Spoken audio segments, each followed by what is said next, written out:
Buonasera e ben ritrovati amici di Terzo Tempo. Gli argomenti di questa puntata: il San Luigi, grande protagonista in Serie D, squadra di riferimento in questo momento per la nostra regione. Daremo un occhio all'eccellenza, com'è nel girone di ritorno la situazione. Ci proietteremo verso LME Pordenone, la grande sfida di domenica. Parleremo di allenatori, torneranno le storie dei dilettanti e poi come sempre le nostre rubriche, le nomination. Riassunto di giornata e partiamo. Sigla.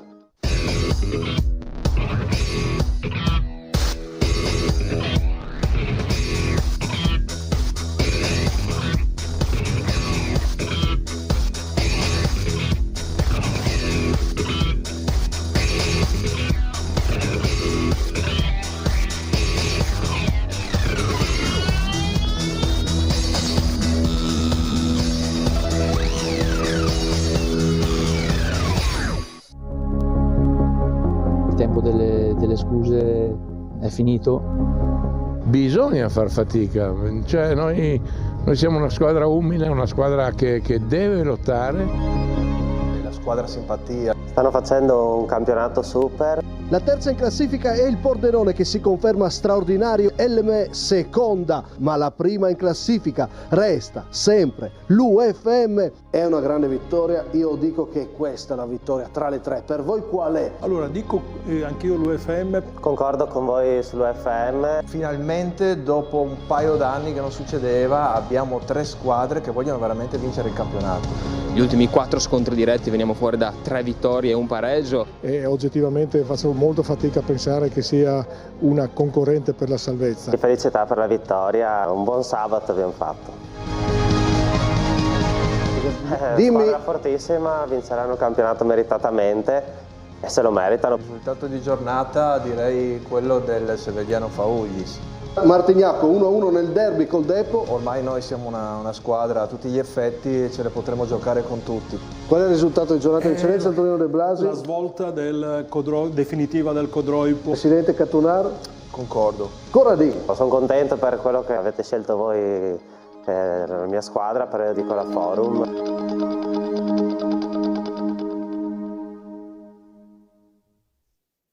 Tanti gli argomenti come sempre, ben ritrovati a Terzo Tempo. Vado ovviamente a chiedere ai nostri ospiti quale argomento tra i principali vanno a scegliere, poi ovviamente presento chi è con noi stasera. Parleremo del momento difficile della Profagagna con mister Michele Pagnucco. Ciao mister. Buonasera. Del bellissimo momento invece del Vallenoncello di Luca Sonego. Buonasera.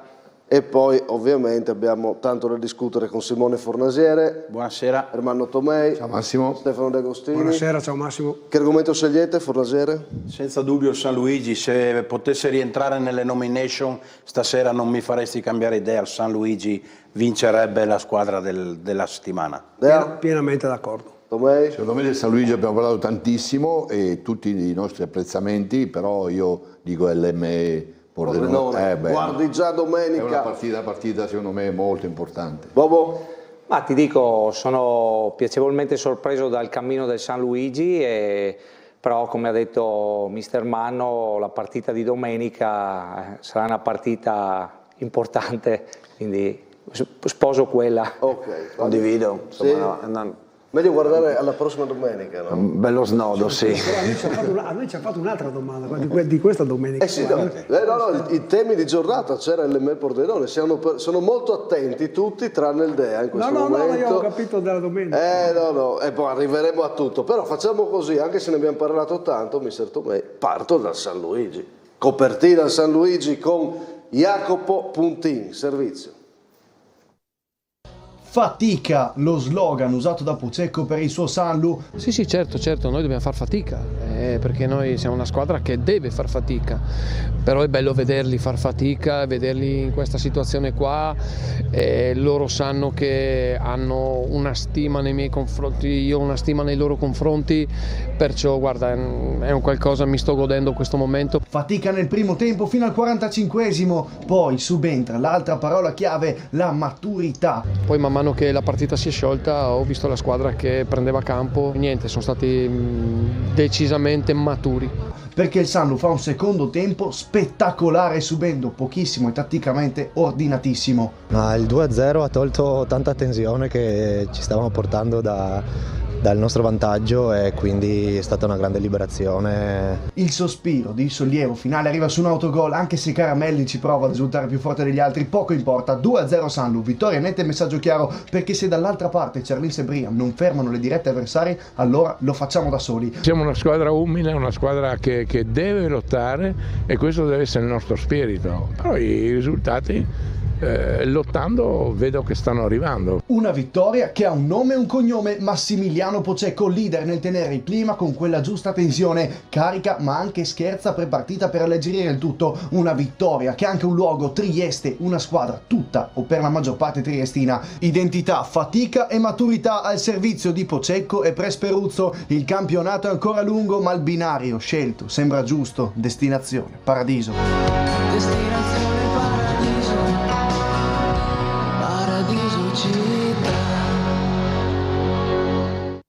Doveroso un po' di musica visto che inizia Sanremo, ma noi non parliamo di Sanremo, parliamo di San Luigi.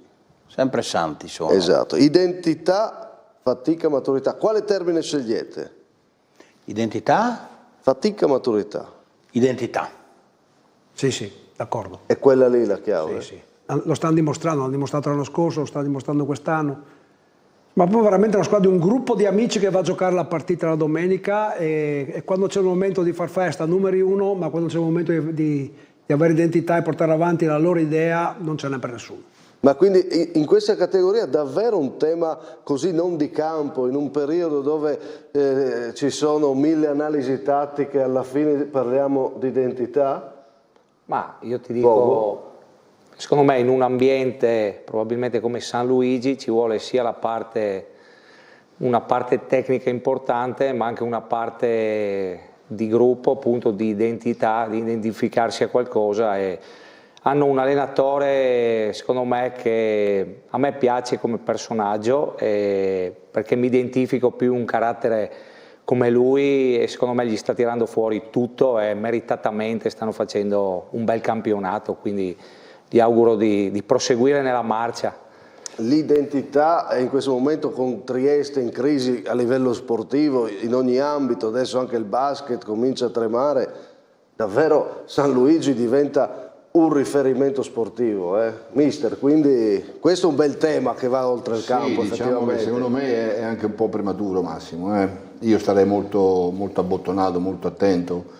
E tu che fai di solito le dichiarazioni? La fatica che ha detto il Presidente secondo me è la cosa principale. Okay. In Serie D non finisce mai, il campionato non finisce mai. Quindi in Serie D non fai dichiarazioni? No. In eccellenza le vuoi in Serie D? No, com'è che funziona questa storia? Allora, San Luigi se sta facendo il campionato che sta facendo oggi, secondo me sta facendo qualcosa di importante, però ripeto, io sono come San Tommaso, fin quando non mi salvo e non raggiungo la matematica salvezza, la fatica non deve mai mancare, mai, perché se mi rilasso un attimo sono fregato. Quindi fatica. Scusa Simone che ti era... Dico, è vero quello che dici, però dai, chi si aspettava 31 punti il San Luigi dopo 25 giornate? Cioè. No, ma elogiamo, Pocecco poi io l'anno scorso l'ho criticato abbastanza, no? Sotto certi aspetti, perché non si dichiarava mai. Quest'anno bisogna fargli i complimenti, di più per quello che sta facendo. Quindi San Luigi... Anche l'anno scorso comunque ha fatto qualcosa di importante Pocecco, dichiarazione o meno, quello è un tema che va oltre. Un po' troppo scaramantico secondo me l'anno scorso rispetto a quest'anno. Quest'anno lo vedo più allenatore rispetto all'anno scorso. Deve rimettere il maglione anche quest'anno. Sì, sì. Per lui è una grande conferma quello che sta facendo, del suo lavoro, del percorso. Dite sorpresa, il San Luigi nessuno ce l'aspettavamo, quindi in questa categoria è una sorpresa. Come leggiamo quella classifica dopo tutti questi termini usati? Qual è la realtà in questo momento che dice il San Luigi? Qual è la realtà? Pagno che non ti ho ancora sentito. Secondo me sono un po' tutte le parole che abbiamo usato prima, cioè il discorso dell'identità è una base fondamentale per il loro ambiente, per il tipo di allenatore che hanno. Anch'io ho una stima incondizionata nei confronti di Max, perché è una persona di un'umiltà incredibile con cui ci parlo sempre ben volentieri di calcio, però come ha detto giustamente mister Tomei, fatica è la vera parola, perché secondo me per quanto tu possa essere identitario eccetera, una squadra che si allena di sera, c'è gente che fa il muratore in quella squadra lì come Olio, e vuol dire che stanno lavorando forte anche fisicamente, e quindi secondo me anche il lavoro dello staff è importantissimo, perché è un campionato che non regala niente sotto quel punto di vista lì, e come dice il mister, la Serie D è un campionato che non è mai finito, non è mai finito, bravissimi, io onestamente mi aspettavo facessero bene, ma non così bene, vedevo dalle immagini che hanno recuperato Butti, che hanno recuperato Forte, e sicuramente quelli daranno la mano, e nel periodo in cui non li hanno avuti comunque hanno fatto dei risultati importanti, però secondo me è un po' tutte queste cose messe insieme. Forse la principale è il lavoro, quindi la fatica. Ma loro non hanno già cantato vittoria, eh? No, certo, però non devono pensare di essere già in salvo, perché purtroppo gli schiaffi in Serie D li prendi con chiunque. Forse siamo noi che stiamo un po' esaltando questa situazione. Ma non c'è da esaltarsi per quello che sta facendo, non è da esaltarsi? Beh, loro no, noi sì. Esatto. Loro no, ma non solo, guarda che l'anno scorso quando hanno battuto noi e sono andati a +8, non hanno mai fatto i fenomeni, ok, sapevano che era dura lo stesso, quindi puoi immaginarti se non lo sanno quest'anno. Però è chiaro che noi da fuori è giusto che ci esaltiamo, in questo momento è giusto che ci esaltiamo. Domenica hanno un altro bel test, Col campo d'Arsio. Tutti i test. Anche secondo me sono consapevoli in questo momento, non sono solo il bel momento che se lo godono, secondo me è una crescita. Ragazzi, la D ce lo dimostra il Brialignano. 3 pareggi da un punto 2 dal playoff a 4 punti ai playout. Deve stare attento che il Brialignano, dai, no. Ma no, dai. No, voi dite di no, ragazzi, attenzione. Domenica c'è uno scontro diretto mica da poco. C'è la classifica, ragazzi. C'è 34 punti e 34 punti l'Altavilla Vicentina, e sono a 4 punti ai playout sono. Se il San Luigi vince... Occhio alla forbice però, c'è la forbice. Che l'ha un po' alzata all'Obermais. Potresti entrare in zona rossa senza accorgerti, Puoi entrare in zona rossa. Ma tante squadre in mezzo, No, mica tante, non ci sono tante, Simone, vai a vedere la classifica, non ci sono tante squadre. Allora, esempio, domenica, metti caso, e io mi auguro che San Luigi vinca, metti caso che scivola il Brian, San Luigi e Brian hanno 34 punti. E come la mettiamo? Il Brian ha 3 punti in più del San Luigi, ma per questo diventa incredibile l'ascesa del San Luigi. Per me il Brian Lignano ha il momento di frenata che può starci in D, ma proprio nel momento in cui alcuni possono frenare, ecco il San Luigi in ascesa. Brian Lignano frena perché ha comunque una rosa corta, sono sempre quelli. La formazione è un copia e incolla, io la domenica quando esce la leggo, è un copia e incolla. Sempre gli stessi, hai ragione. Ok, però il ritorno è un altro campionato. Chi deve salvarsi comincia a correre, lo ha fatto anche l'Obermais. Il San Luigi lo sta facendo alla grande, il Brialignano un po' frenato, prova ne sia che il ritorno del Cerlis Muzzane è diventato veramente critico, sarebbe penultimo in classifica. Terzultimo in classifica il Cerlis Muzzane, quindi un ritorno da dimenticare. Avanti con Zironelli, questo è quello che ne è uscito dopo il confronto di ieri, e ne abbiamo parlato al nostro appuntamento per la Serie D, dedicato alla Serie D, con Luca Maniero. Servizio. Avanti con mister Zironelli e compatti, il Cerlis Muzzane dopo un confronto con il suo presidente Vincenzo Zanutta è chiamato a ripartire. Parla di questo momento Luca Maniero, il centrocampista bomber del Cerlis Muzzane, infatti è lui il miglior marcatore di questa stagione con 5 gol. Il presidente non è sereno, è molto deluso e quindi noi ci siamo presi le nostre responsabilità come squadra senza additare nessuna colpa al mister, che sa anche lui che può avere qualche responsabilità, perché quando le cose non vanno bene tutti hanno responsabilità, però noi diciamo ce le siamo prese come gruppo squadra, perché alla fine sono i giocatori che vanno in campo. Maniero indica come momento chiave in questa stagione la sconfitta di Noale, una svolta negativa che ha portato a questo girone di ritorno deludente. Può aver pesato il fatto che avevamo un obiettivo che era dall'inizio inseguire il Treviso, quindi quando poi soprattutto dopo Noale abbiamo visto un po' sfumare questa distanza ancor più, forse ci siamo un po' demoralizzati, di conseguenza ci è mancato quell'obiettivo lì di star dietro e non avere un nuovo obiettivo. Un Charly Muzzane demoralizzato una volta che ha perso di vista il grande obiettivo, ma adesso non può permettersi di restare fuori dai playoff. È vero che negli ultimi 40 giorni i nostri obiettivi di classifica sono cambiati, è inevitabile, però il minimo è sicuramente raggiungere i playoff che, ricordiamo, il Charlinse non ha mai fatto, quindi sarebbe comunque uno step in più perché ormai il passato non si può più cambiare. Maniero parla da leader e fa un'analisi anche generale sulle critiche che spesso piovono sull'ambiente di Carlino e Muzzana. Io questa cosa, devo dire la verità, non la capisco, perché noi parliamo di una squadra che ha due paesi, formata da due paesi che fanno forse 6.000 abitanti. Io quando ho giocato contro il Charly Muzzane negli anni passati, perché ci ho sempre giocato contro, sì, arieggiava sempre questa nuvola sul Charly Muzzane, come se non si vedesse l'ora che Charly Muzzane col patron facessero un passo falso. E questa cosa la percepisco anche ora che io sono all'interno, quindi la percepisco molto di più. Bisognerebbe guardarlo con un po' più di equilibrio, perché alla fine quello che è il Charlinse è il presidente Zanuta, è vero, lui si espone in maniera un po' forte, perché anche a inizio anno si è esposto in maniera forte ed è legittimo ed è giusto, perché lui è uno comunque testardo che vuole arrivare all'obiettivo ed è un grande presidente, e forse da questo nasce tutte le critiche che ci sono attorno, perché le critiche su due paesi di 6.000 abitanti onestamente le capisco fino a un certo punto. È stata una bella chiacchierata, un bel punto con Maniero, e da come pare almeno dico un leader lo vedo al Charly Muzzane. Mi è piaciuto molto ragionare con lui su questo momento. Su cosa volete soffermarvi? Secondo me non ci sta il fatto che mette in discussione il discorso dei 6.000 abitanti, i due paesi, perché in Italia ci sono dei paragoni, e ne faccio uno io a Tamai, 4.000 abitanti, siamo arrivati secondi in Serie D, noi eravamo l'unica squadra che si allenava di sera. Mai giocato per vincere? Perché sono qua io. Non avete mai giocato per vincere? No, però siamo arrivati secondi in un campionato di Serie D. Ma Zanuta vuole andare in Cilta, mai non ha mai pensato. D'accordo, però lui dice, Ciardino 6.000 persone, ma cosa volete di più? In poche parole, questa è la sintesi che lui fa. No, lui dice, secondo me la lettura è quello che dice alla fine, no? Noi dietro arrivano tante critiche perché c'è il presidente che vuole questa vittoria in maniera forte, e invece dobbiamo pensare anche un po' alla realtà che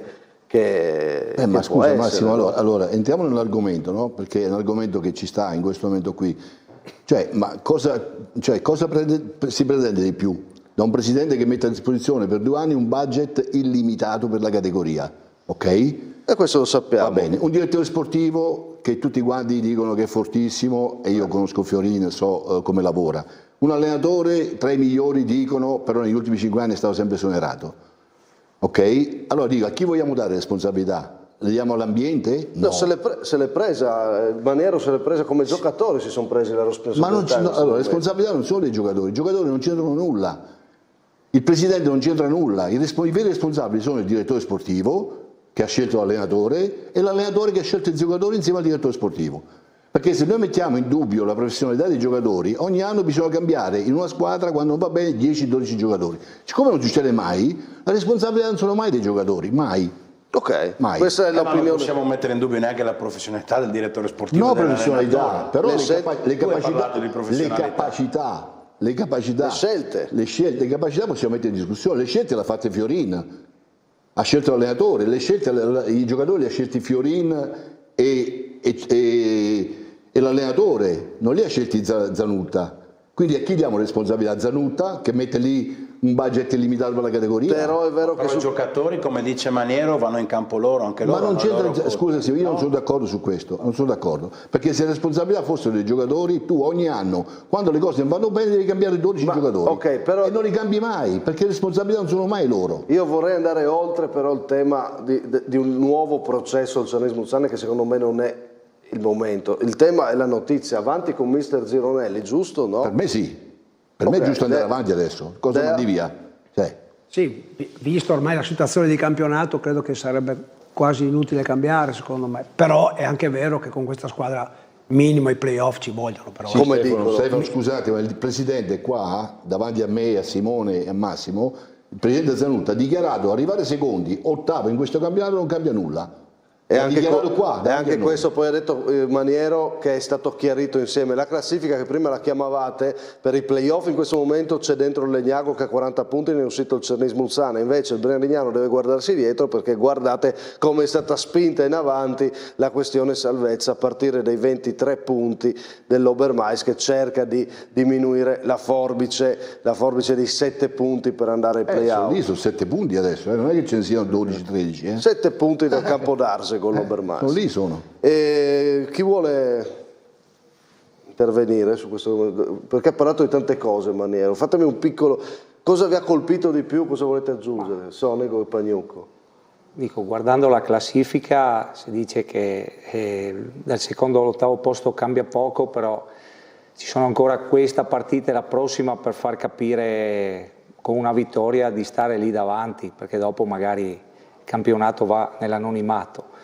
C'è da dire quello segnale che... subito, sì, dai, un segnale subito, c'è da dire che quello che magari è emerso in questi anni qua, che quando magari è andato a secco il piano A, che vincere il campionato, magari si fa fatica, brutto dire trovare stimoli, perché i giocatori e una società deve avere sempre gli stimoli per fare bene, però abbiamo visto un po' che la classifica ne risente, ecco, un po' negli ultimi anni è andata un po' così, insomma. Pagnu?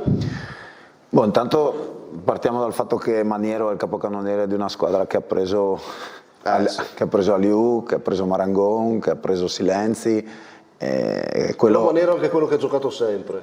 Sicuramente, però insomma è un dato di fatto, certo. È sicuramente un limite, perché i primi due che sono stati presi e poi Aliou per rattoppare gli infortuni sicuramente non hanno reso rispetto al valore che avevano, insomma erano i capocannonieri del girone negli ultimi anni, sempre loro insomma che giravano, sì. E quello è un dato di fatto. Adesso lui dice ci dobbiamo prendere noi le nostre responsabilità, penso che quello sia il minimo, perché sono dei professionisti e sembra anche, non lo so perché non entro in merito, ma retribuiti proprio per fare quello di mestiere, di conseguenza ci mancherebbe altro. Quando una stagione va così probabilmente le responsabilità vanno un po' condivise. L'unico, come dice Mister Tomei, a cui non darei nessuna colpa, è il presidente, perché più di così credo che sia difficile fare. Veramente, soprattutto quest'anno. Riguardo alla piazza, 6.000 abitanti, secondo me è una cosa che non regge, nel senso come il Chievo Verona faceva la Serie A, voglio dire, no? Sì, ho capito. Però può essere un discorso di piazza, cioè quando vai a Treviso, o anche solo noi in eccellenza, quando vai a Pordenone, che siamo stati domenica, e entri in un certo ambiente, sicuramente l'ambiente un po' di punti in più li porta, quello sicuramente, la mentalità dell'ambiente sicuramente. Non credo che nessuno vada al Charlins per la piazza. Esatto, ma lo sanno prima. No, però scusate, Maniero fa un discorso diverso, l'ho sentito e Maniero dice un'altra cosa, che già da quando lui giocava contro,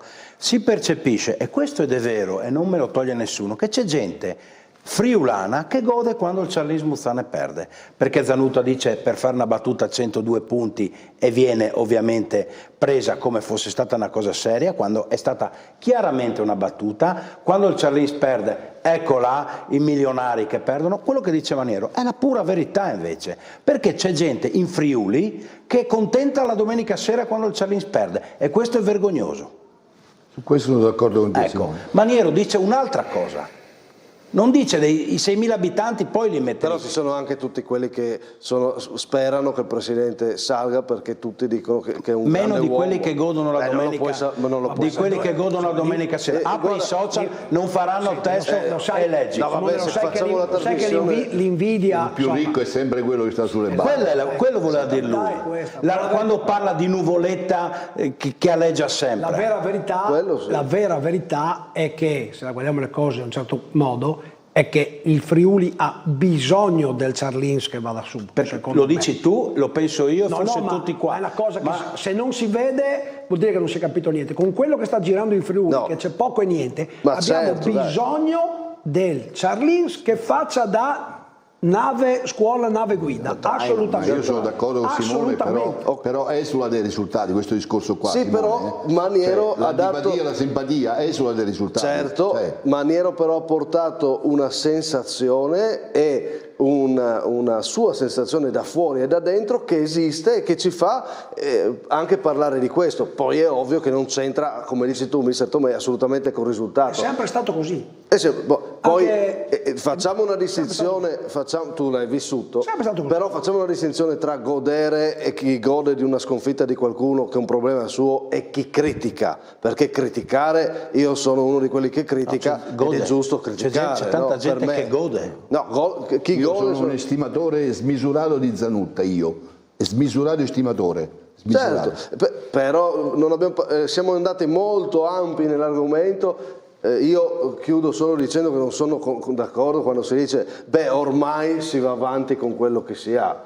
Mi pare un discorso un po' limitativo, voi siete degli allenatori, tu Dea mi dici, se ti dicessero ormai... Ma scusa, che senso in questo momento, con tutto rispetto, avrebbe un senso pagare un altro allenatore in un'annata che ormai non va? È chiaro che se hai un paio di domeniche dove devi fare qualcosa, altrimenti si può ragionare diversamente, ma io in questo momento non me la sentirei, ribadisco, da fuori, poi dentro non è in mano lo spogliatoio, i giocatori sono contro, questo è un altro paio di maniche. Quello hanno fatto chiarimento e hanno deciso di andare avanti. Se hanno deciso è giusto che un paio di partite gliele diano ancora, è giusto. Bene, dobbiamo parlare invece di una partita di due allenatori che si sfideranno, Barbieri contro Campaner, la sfida del momento abbiamo detto, in eccellenza per guardare la Serie D, quanto può valere questa partita?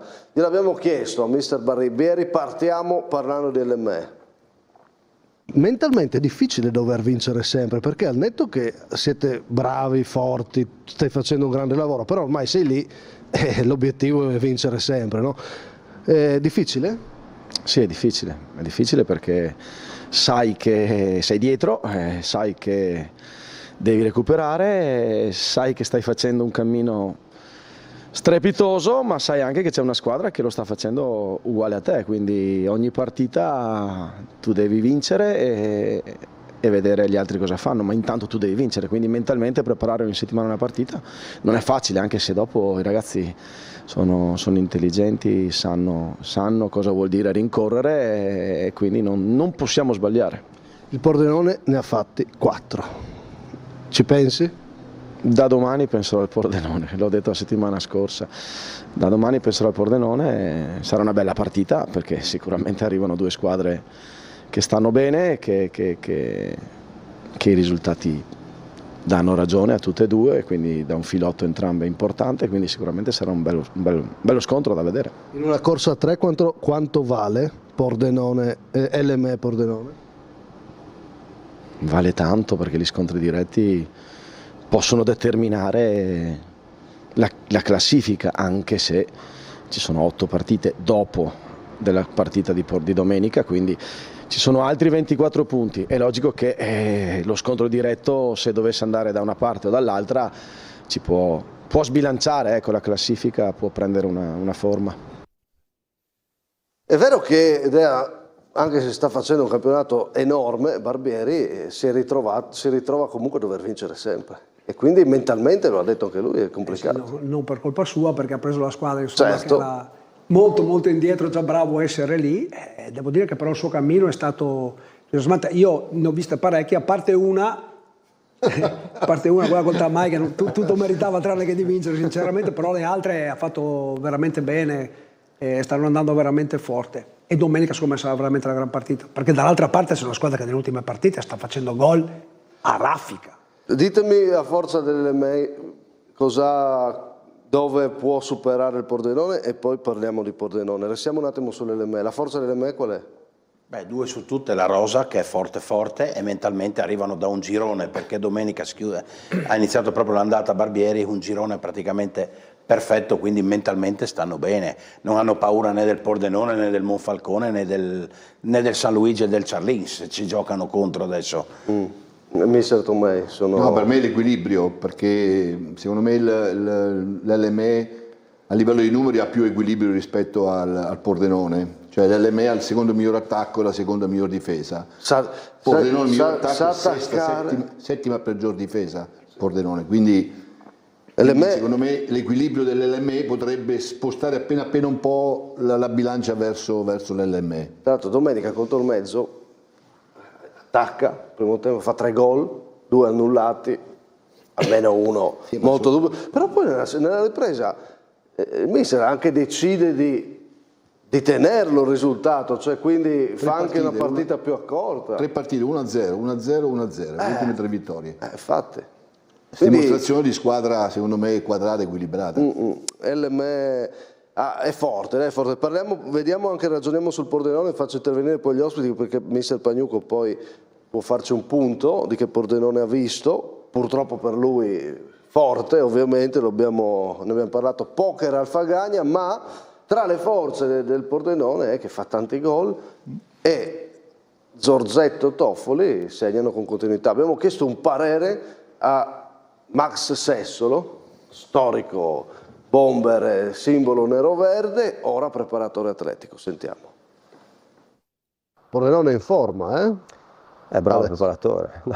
Sì, è vero. No, scherzo. State bene. Sì, stiamo bene, ma io penso sempre che il fisico vada dietro alla testa e quindi non per togliere meriti al mio ruolo, eccetera. I ragazzi sono stati bravi a capire il momento, a lavorare nel modo giusto e poi la testa ti aiuta tantissimo, no? A superare le difficoltà. Da grande attaccante quale sei stato, cosa mi dici di Toffoli e Zorzetto? Stanno facendo molto bene. Qual è la loro forza? Cosa mi potresti dire? Cosa ti piace di questi 2 attaccanti, visti da uno bravo come te? In questo momento Simone ha un senso della posizione incredibile, ma come dico spesso questa non è una casualità, questo vuol dire saper annusare, saper muoversi, saper cogliere il momento, l'occasione, eccetera. E poi ha delle doti, diciamo, di resistenza importanti. E Zorza invece è un po' più classico punto di riferimento, no? Da attaccante di una certa stazza, però con anche buoni piedi, sa dialogare bene con i compagni, anche lui vede molto bene la porta. Direi che si completano molto bene assieme. Sessolo sarà protagonista delle nostre storie di dilettanti che ripartono, abbiamo raccontato la sua storia, insomma, dilettanti molto al confine qua, insomma uno molto bravo, no? Bobo, te lo ricordi? È stata una bella punta fin dal settore giovanile. Sì. Racconteremo la sua storia, stasera invece apriamo perché da Cordovado, dove abbiamo realizzato questo ciclo di interviste, abbiamo intervistato Paolo Marzin, che è stato simbolo della spalle di quel territorio. Arrivo da Pagnucco, però prima da attaccante, Zorzetto, Toffoli, con quello che ha detto Sessolo, però avere 2 così... 15-14, la classifica cannonieri parla chiaro, 29, quasi 30 gol in 2, il Pordenone si trova là davanti, hanno fatto tanti gol, penso che domenica sia una partita estremamente alla pari, proprio per Pordenone, storicamente ambiente importante, dall'altra parte troviamo una grande squadra con un allenatore metodico e bravo perché è costante e i risultati parlano dalla sua parte negli ultimi anni, quindi per me è una sfida estremamente alla pari. Questo Pordenone in questo momento cos'ha?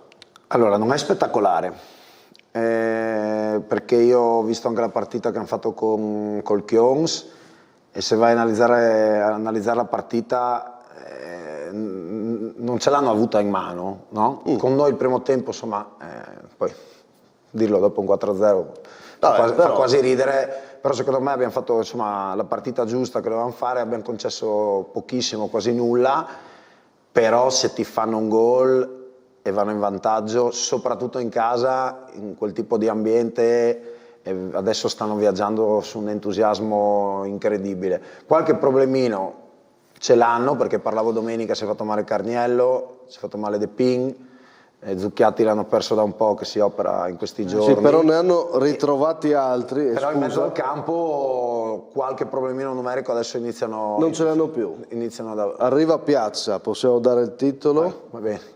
Pordenone piazza il colpo, Piazza. 2006 che arriva dalle Dolomiti. La Piazza insomma non perde tempo. Esatto. Cerca di... Però era fermo, credo, era svincolato, no? Sì, era fermo, lui ha giocato con le Dolomiti Bellunesi, ha fatto l'esordio in C, un Giovanili Venezia. Però questo è un segnale che adesso se la vogliono giocare fino alla fine, come è giusto che sia per un ambiente del genere. Se mi chiedi a me cosa ne penso fra le due squadre che ha qualcosa di più, allora secondo me la forza del Mortegliano è nel gioco, perché hanno un'identità forte, sanno, come ha detto mister Tomei, quando devono rischiare qualcosina in più, quando devono spingere, hanno un paio di giocatori di gamba fuori categoria come De Anna. Il Pordenone ha quei due davanti che in questo momento, domenica onestamente Simone Toffoli non è stato appariscente come l'ho visto altre volte, ha toccato forse un vero pallone e l'ha messo dentro. Però Massimo, posso solo un secondo? Sì, chiudo solo questo argomento sul nuovo arrivo, visto che l'abbiamo titolato, insomma ne ha parlato mister Pagnucco di quei problemi a metà campo e quindi arriva questo giovane 2006, lo vedremo già molto probabilmente in campo domenica. Torniamo al Pordenone verso l'ME con il titolo, con la De Agostini che aggiunge, poi vi faccio la classica domandona. Poi, siccome vincere aiuta a vincere, no? Nel momento di difficoltà hanno avuto un fenomeno, che è stato il portiere. E nel momento in cui il Pordenone era in un crocevia di campionato fare, fatto un po' che di partite dove è risultato determinante, e questo portato a delle vittorie. Questo giocatore secondo me è stato il vero crocevia di questa squadra, che adesso riscopre altri protagonisti che davanti stanno facendo benissimo. Non dimentichiamoci di quello che ha fatto Meneghetti, che è stato clamoroso. Allora, la domanda è, quindi tu hai detto che vedi leggermente favorito? No, non è una partita da favoriti. L'identità della Varia Mortean è un tipo di identità, forse più sul gioco, sulla qualità, e il Pordenone è cinico e spietato. Okay. Secondo me la forza anche del Pordenone è stato il Pordenone stesso che nel momento della difficoltà non ha perso Ciccio Campaner, perché onestamente una piazza del genere, non esonerare un allenatore in una piazza del genere in quel periodo che hanno avuto un girone fa con lui che paventa le dimissioni dopo l'ME. Sono stati bravissimi e questo va dato atto a Claudio Canzian, a Zanottella, agli soci, non lo so chi ha deciso, però sono stati bravissimi a tenere duro. Aggiungiamo tra i nomi, però aveva ragione Buset che Criaco è tornato Criaco, e quella palla lì di domenica è una roba bella da vedere. Pensa che un girone fa l'LME è praticamente alla prima di Barbieri, 12ª, 13ª. Il Pordenone è in crisi nera, un girone dopo li troviamo a giocarsi uno scontro diretto per il titolo. Ed è un dato pazzesco di questa eccellenza. E quella partita fu un massacro. Eravamo vicini io e te a vederla, ti ricordi? È un dato di un'eccellenza che per vari motivi, tra infortuni, problematiche, scelte magari che diventano mature in corsa, ti ha dato il tempo poi di creare un percorso, e adesso abbiamo la corsa 3. La corsa 3 è evidente, mister, quest'anno la vogliono vincere. No, assolutamente, io sono quest'anno è cambiato, qualcosa è cambiato nelle ultime settimane. Con una quarta che ha deluso, perché il Muggia ha deluso. Sì. Io lo davo per favorito. Tamai e Muggia, che già vedevo fuori domenica scorsa, domenica si sono proprio, in un'eventuale, non so se corsa al primo posto, si sono ulteriormente auto-escluse. Il Tamai solo storicamente l'abbiamo messa lì in cima alle favorite, solo perché poi a livello di rosa e tutto hanno avuto anche loro 1000 problemi, e quindi secondo me il Tamai non è mai stata, dal mio punto di vista, mai stata la squadra che poteva vincere. Però il Muggia, a parte due domeniche qualche settimana fa, che era tornata lì. Il Crass, altra qualcosina nel momento decisivo. Il Crass è indecifrabile ogni anno, no? Il Crass è indecifrabile. Però chi è che non vorrebbe i giocatori che c'è il Crass? Chi è che non li vorrebbe? Li vorrebbero tutti. Nel momento decisivo anche il Muggia poi ha cominciato, Venturini non ce l'ha mai avuto, poi ha avuto la squalifica di Zetto, poi si è fatto un po' male Ciriello, poi lo Schiavo fuori. No, perché se lo diciamo di tutti, lo diciamo che del Muggia, anche se per me doveva fare un po' più prima. Però il Pordenone ha sopperito, come diceva Stefano, ha sopperito a queste mancanze e adesso lo troviamo lì. Il Muggia... Sì, il Pordenone ha cominciato a ritrovare anche tanti elementi. Infatti adesso che sono tutti con le rose quasi al top, ecco che eccellenza abbiamo e sono 3 squadre che adesso no, dicono ma sono 3 squadre che proviamo a vincere. Vogliono vincere, certo. Anche perché se vai a vedere l'LME è in difficoltà a livello realizzativo, tra virgolette, e prende la punta subito. Sì. Il Pordenone a livello centrocampo ha qualche difficoltà e prende subito il centrocampista. Certo. L'LME ha preso Bertoli, se non sbaglio, dal Codogno. L'UFM a dicembre. L'UFM, scusa, a dicembre ha preso... Cioè, quindi dimostrano che vogliono veramente puntare a vincere, lo stanno dimostrando. Dai. LME Pordenone, un girone dopo, siete tutti d'accordo che, vi chiedo, che è decisiva o quanto è decisiva o per chi di più e chi vedete un po' favorito? Siamo in una trasmissione, bisogna giocare. Se si può avere un'opinione in tal senso, secondo me, noi possiamo provare ad averla. Comincio io così vi tolgo il problema. Finalmente ti prendi le tue responsabilità. Prendo anche troppo. Già domenica ho cominciato, però ero in forma. No. Leggermente favorito, continuo a vedere l'LME perché la ritengo la squadra più forte e la conferma ce l'ho avuta guardandola nelle ultime settimane. Nello scontro diretto? Nello scontro diretto, scontro diretto. Continuo a tenere l'LME e dico però che secondo me in questo momento del campionato non è vero che le sfide valgono con le piccole, come diceva qualche settimana fa l'amico Fornasiere, e la mia tabella degli scontri diretti aveva un significato invece, no, perché bisognerebbe tornare indietro con te, che perdi la memoria ultimamente. Ma anche quando hai torto tu torna indietro. E quindi per me lo scontro diretto è decisivo. Ok. Prego. Allora, intanto ti dico che tra i due litiganti potrebbe esserci che con un bel X l'UFM gode. Che sta a guardare... Che non lo diciamo poi. Occhio che va a Codroio. Va a Codroio poi, quindi... però è uno scontro diretto perché che se l'UFM vince e pareggiano, l'UFM torna a 2 partite di vantaggio, di distanza. Quindi attenzione. Io ti dico che nel scontro diretto di domenica anch'io, proprio perché secondo me la rosa è più forte, non me ne vogliono gli amici di Pordenone, ma vedo 51-49 l'LME, perché comunque anche il Pordenone ha dimostrato.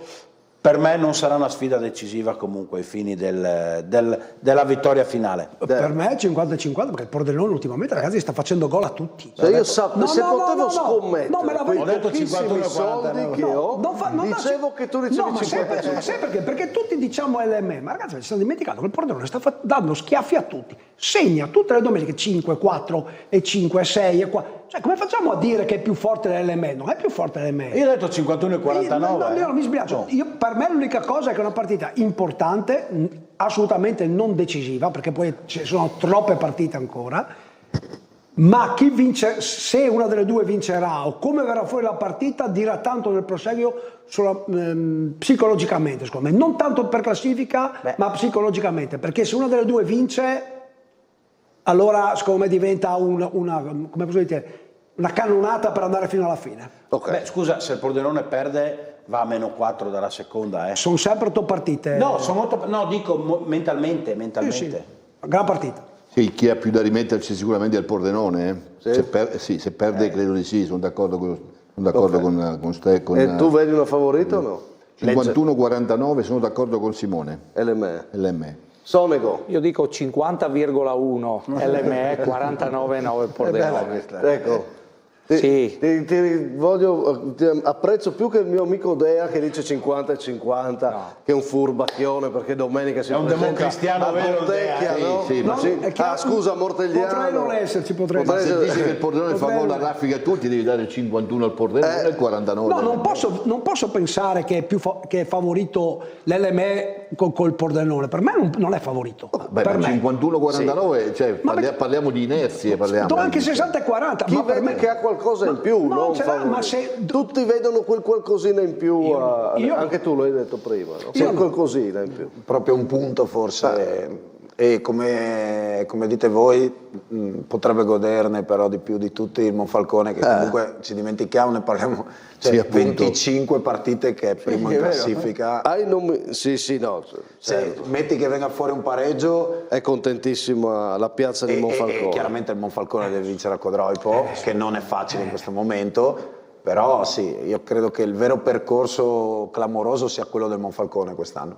Sì, resta quello per del la base Falcone. di partenza della rosa e degli obiettivi. Certo, allora, visto che hai citato Meneghetti, sarà speciale dedicato al Pordenone questo mese in onda proprio intervista a Meneghetti come personaggio di questa rimonta, quindi a livello giornalistico sei veramente sul pezzo, Dea.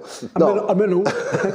no, volevo dirti però sul tema Pordenone quanto può essere importante per il Pordenone, anche perché il Pordenone, stavo controllando, poi ha il Muggia, e quindi gli scontri importanti arrivano un po' dopo per il Pordenone, avrà il Tamai dopo il 22 marzo, quindi insomma arrivano adesso le prove, cioè dopo il grande exploit nero-verde adesso è un po' il test forse, no? Il test per capire fin dove può arrivare. Intanto sia loro che ma sono due cammini diversi, intanto Pordenone è bravo a essere lì.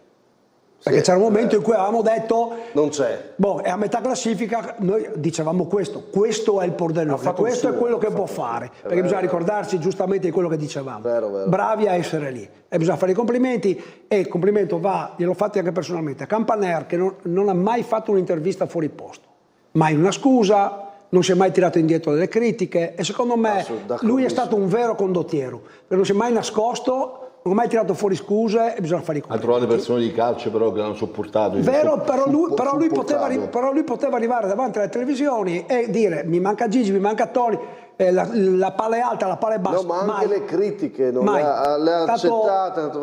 È stato veramente, veramente bravo, bisogna fare i complimenti. Facciamo così, parliamo nella prossima settimana, cioè, ne abbiamo parlato anche troppo, è una partita che... Ma alla fine a godere potrebbero essere veramente loro due se pareggiano, perché magari il Monfalcone va a Codroipo e in questo momento qui andare a Codroipo è pesante, secondo me è pesante, bene, quindi il pareggio fra loro due potrebbe essere qualcosa anche di interessante. Vedremo. Allora, ci fermiamo un attimo, perché poi invece di parlare della corsa a 3 dobbiamo parlare di una crisi a 3. Entriamo in un altro argomento, perché guardiamo l'eccellenza non solo dall'alto, guardiamo anche la classifica da parte bassa. Torniamo fra poco.